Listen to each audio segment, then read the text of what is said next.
Hi, welcome back to our series Storytelling for Nonprofits. I'm Arturo, a designer and educator at Canva. In this episode, we're exploring how to approach storytelling ethically. As nonprofits, the stories we tell often deal with very personal or sensitive information. We work with groups that may be marginalized, exploited, or traumatized, or simply misunderstood. And the way our stories portray them has an impact on them, as well as on the way they are perceived by society at large. So in this episode, I'm going to share 5 principles to make sure that you're approaching your next story in an ethical way. Let's find out.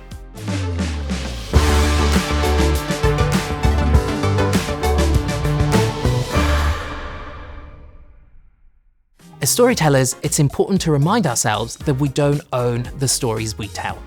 What we do is we create space for other people to get their stories across.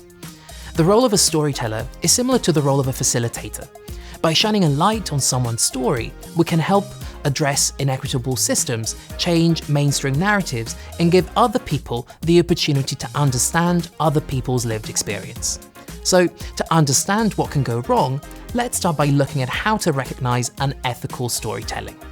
Now, I'm sure we've all seen at least one story where aid recipients are depicted as helpless victims who need saving.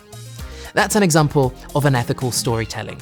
So much so that a group of students from South Africa decided to flip the narrative and create a fictional Christmas appeal video, a sort of parody of Live Aid, urging the people of sunny Africa to donate their radiators to the poor people of Norway who were dying of frostbite. The video is actually quite funny, you can check it out here. But it does make a serious point about the potential harm and stereotypes perpetrated by storytelling. So, how to recognize unethical storytelling? Storytelling is unethical when it's inaccurate or one-dimensional, when it perpetrates stereotypes by showing only one aspect of a person or community, and in doing so, it can actually cause more bias, more discrimination, and more social stigma rather than less.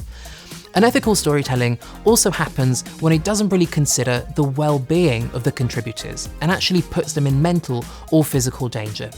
For example, when we ask people to relive painful experiences without offering them proper psychological support, or when we're using or sharing people's identities without checking that it's safe and okay to do so. Our stories are also unethical when we depict people as being passive recipients or only victims, and our stories don't really account for their dignity or their agency. In doing all of these things, we're actually reinforcing those inequitable systems that we're trying to change. Ultimately, we need to remember that crafting a good story is as much about the outcome as it is about the process. The two things go hand in hand. We need to be intentional and respectful of people and their lives every step of the way. So, what are 5 actionable principles for ethical storytelling? The first one is, remember, it's not your story. The contributors to the story are equal partners and should be treated as co-creators rather than passive interviewees. They are the experts of their stories, and they should be encouraged to participate at all stages of the process, from planning to development, all the way to publication of the story. In practice, this means bring contributors into decision-making processes and let them determine how they will be represented. For example, are they okay to be photographed? Do they get to decide what to say or the overall tone of the story, what to wear and the location? During story development and finalization, do you involve them in the selection of things like images, captions, or quotes? The second principle is do no harm. The well-being of your contributors and the communities that they belong to is more important than any other goal you may have, including advocacy, and this should always be the main priority. In practice, this means, have you assessed if the story could somehow cause harm to your contributors, their families, or their communities? If you feel there's a risk of harm or retribution, always choose not to tell the story. Or maybe you could think if there are other formats or other angles that can still help you get your message across without exposing your contributors to potential harm. Principle number 3 is people are multidimensional. Sometimes it can be difficult to tell an effective story in a few minutes or seconds. And this often leads to one-sided stories of pity or poverty where contributors are reduced to nothing else but their problems. Now, each individual has a personality, ideas, and a voice. Each community is an ecosystem made up of many parts in constant dynamic interaction with each other. So in practice, this means think about how you can show your contributors as fully dimensional. Yes, they are facing hardships, but what are their interests? What are their personalities? What is their agency in the situation? To what extent are you casting them as helpless victims? Principle number 4 is consent is more than paperwork. Informed consent is more than just a formality. As a storyteller, it's your job to make sure that all the people involved in the story understand the implications of their participation and how the material will be documented and shared. In practice, this means ensure that contributors understand and agree to the purpose of the story and how the story is going to be used and shared. And also, make sure they understand that they can withdraw consent at any time if they wish to do so. Principle number 5 is do your research. As storytellers, we often don't come from the same background or community as our contributors.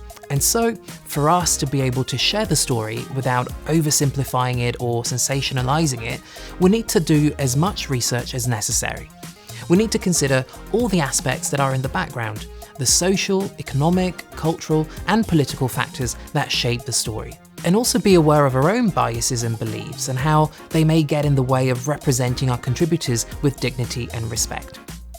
In practice, this means do your research before you start the project and work with creatives from the community or creatives who have previous experience working with the community rather than bringing in external contractors who may not understand the local context. I hope that this video has helped you get a sense of what it means to tell ethical stories, and that it's not just about the final story, but just as crucially, about the process that you put in place to respect the dignity of the people that you work with. Of course, we know that this is a huge topic and there's a lot more to ethical storytelling. If you want to dive deeper into this, our workbook includes additional resources, including a video with photographer Rena Effendi, where she shares her own tips on ethical storytelling. To access your copy, simply scan the QR code or click the link in the episode description. In the next episode, we'll look at how to use Canva to craft captivating stories using video. And if you haven't already, make sure to subscribe to our channel so you never miss an episode.